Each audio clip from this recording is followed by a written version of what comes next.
Mrs. Tibu, did you hear? Prime Minister Stephen Harper announced that families with dependent children under 18 would be allowed to split income of up to $50,000 per year. What's income splitting, Mrs. Tibu? Well, Nibu, suppose you had a family of a husband, a wife and 2 children, and that the husband worked while the wife stayed home to look after the children.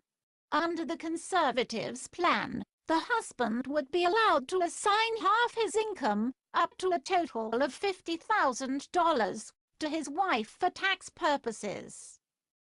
How does that help, Mrs. Tibu?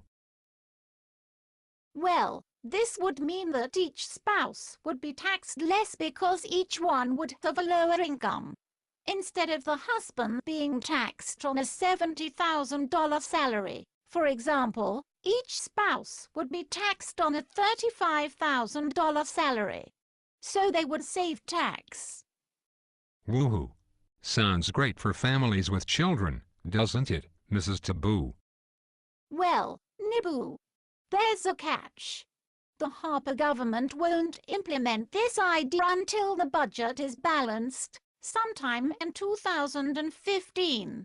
And it is estimated that the cost of this tax cut will be about $2.5 billion.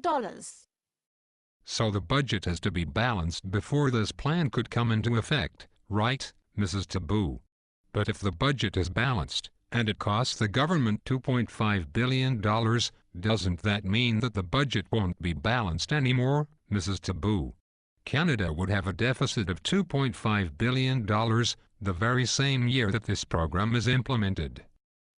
Well, Nibu, the Prime Minister didn't explain that part of the program, Nibu. Perhaps they'll wait until the budget has a surplus of $2.5 billion before they put it into effect. Well, no disrespect intended, Mrs. Tibu, but I think we'll see snow in July before we'll see another balanced budget from the Harper government, let alone a budget surplus. And isn't such a program somewhat discriminatory? What about couples without children? Or single-parent households? And what about gay couples? Will the program cover them? It seems that the couples without children and the single-parent households will not benefit from this program, Nibu. As for gay couples with children, I suppose we'll have to wait for some further details from the Conservatives.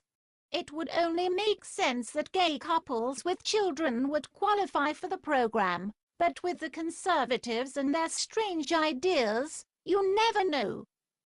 And so if the program costs $2.5 billion, where's the money going to come from to pay for this, Mrs. Tibu? I doubt that the Conservatives will raise personal income taxes or corporate taxes to pay for this. And it won't come from increased productivity in the Canadian workforce, since it seems to provide an incentive for mothers to stay at home instead of going back to work. These are all good questions, Nibu, which I'm sure the Conservatives will answer during this election. Come to think of it, Mrs. Tibu, what's the point of such a program? Government programs should have an incentive, such as getting people to upgrade their education or to learn new skills, or to enter the workforce. This one just seems to be designed to keep women at home and having babies. Barefoot and pregnant, in other words, Nibu. What do you mean, Mrs. Tibu? What do you mean by barefoot and pregnant? Well, Nibu, this is a phrase that was used by many feminists to describe a male chauvinist attitude towards women back in the early days of the women's liberation movement. It refers to the desire of many men at the time to keep women out of the workforce. The idea was, keep them pregnant, at home. And they wouldn't need shoes because they had no need to leave the house.